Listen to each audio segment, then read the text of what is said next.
Okay, these are the colors that we're going to use today. This is 24 karat gold, apple barrel black,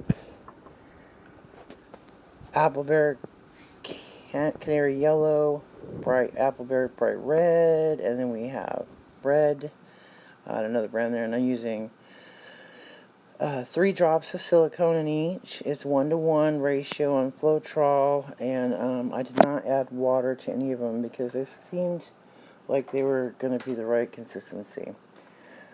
So I'm just doing a ring around the center of the 24 karat, and then the red, a little ring around with the red. This is kind of like inspired by the sun is what I'm trying to achieve here. And the next color we're going to use is the bright orange. I forgot the name of that brand, but it's okay paint. I got it for free, so I'm using it. Bright orange around there, and they look really similar, the red and the orange, on camera, but they're not. The red's much brighter in real life. Probably would help if I had better lighting. I'm just using natural sunlight for my lighting right now. And then last but least, I have that canary yellow, which I was worried that it was going to be too bright, but I think after the end result, I was pretty happy with it. So you just want to drag it down. I'm starting in the gold and just kind of getting like little peaks at the end there. Make sure you wipe your palette knife off. I made that mistake because it kind of pulls and it'll drip, which is not good. And it helps to have a Lazy Susan. This one I actually turned over and I used the bottom part because the top part is so huge. And I'm just pulling all the colors down into each other there. And you just kind of take your time. There's no right or wrong here, which is so awesome about pour painting. It's just, you're going to get something different every time, and it's usually awesome. And if it's not awesome, it's okay. You can just do it again. I did cover the surface in black before I started. This is on a vinyl record. And if it turns out, it'll probably be a clock. Or maybe I'll just leave it like it is. I don't know. We'll see how happy I am with the end results. Just pulling it down. I did leave a little yellow there on the edge, but I kind of liked how it looked.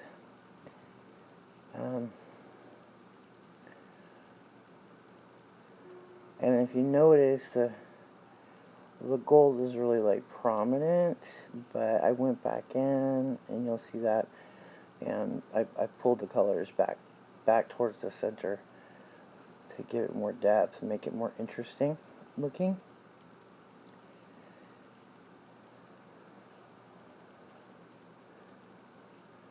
And if I haven't said it before, I absolutely love that gold. The 24K by Deco Art, it's got this beautiful shimmer to it. And I try to just use a little bit at a time. I never want to waste it. I just love it so much. But it's expensive. And I have to drive about an hour and a half to get it if I don't order it online. So that's the other reason why I kind of use it sparingly. But the thing about this technique is you honestly do not need that much paint because you're just doing one little ring.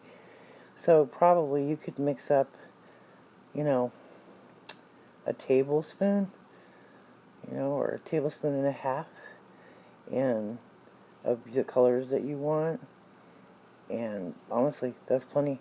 You might even have some left over, to be quite honest with you. So once I finish dragging this out, I feel like there's way too much gold in there. So what I did is I went back in and I kind of pulled the other direction and just kind of pulled the color right back into the center, or up to the gold, just to kind of make it interesting. I didn't want it to be, I want to see all the colors, you know.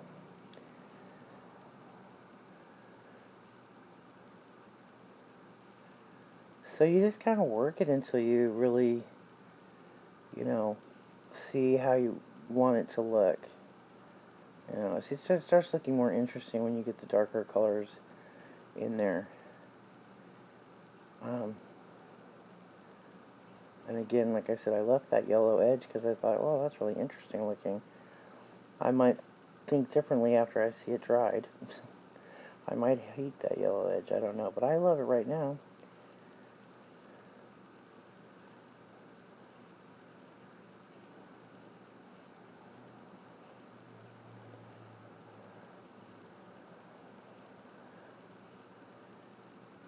And it's just, I'm just dragging the colors until it looks the way I like it to look.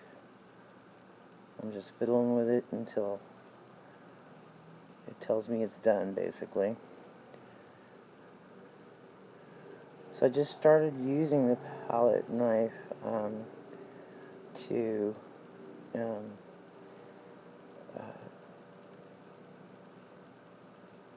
this technique. I just started doing it before. I would say my favorite technique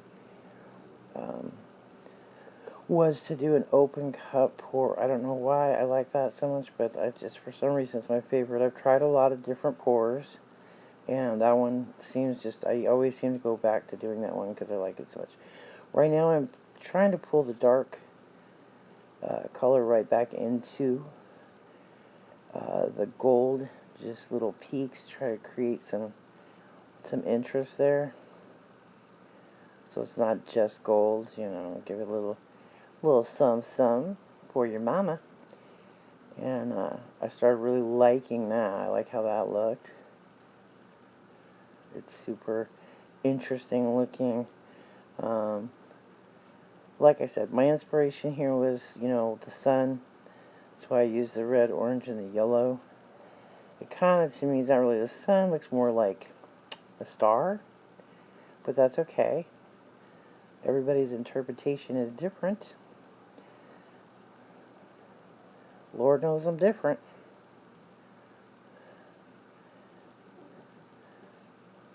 I would suggest wearing gloves. If you have rings like me, I ran out of gloves, and I'm going to probably spend several next days trying to get paint out of them, but that's okay. Price you pay for fun.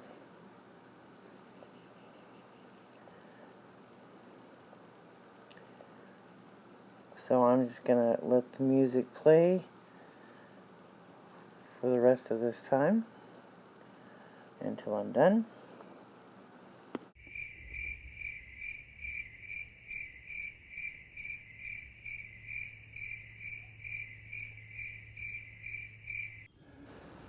And here we go. Here's the final result. Excuse me. I'm going to zoom in here so you can see these cells. Look at them. Look at them. Gold is beautiful, of course. I got some really, really good cells. I love the little tips. These ones are my favorite on this side. Just because there's a little bit more of them. Look at them. Oh, those are to die for cells, I'll tell you what. I love it. I love how it came out. So this is my interpretation of the sun. Let me know what you guys think. Thanks. Alright guys, thanks for joining me. It was a lot of fun. Stay tuned for the next video. I'm going to do some different colors, same technique, and see how that one turns out. Make sure you subscribe, and I'll see you on the next video.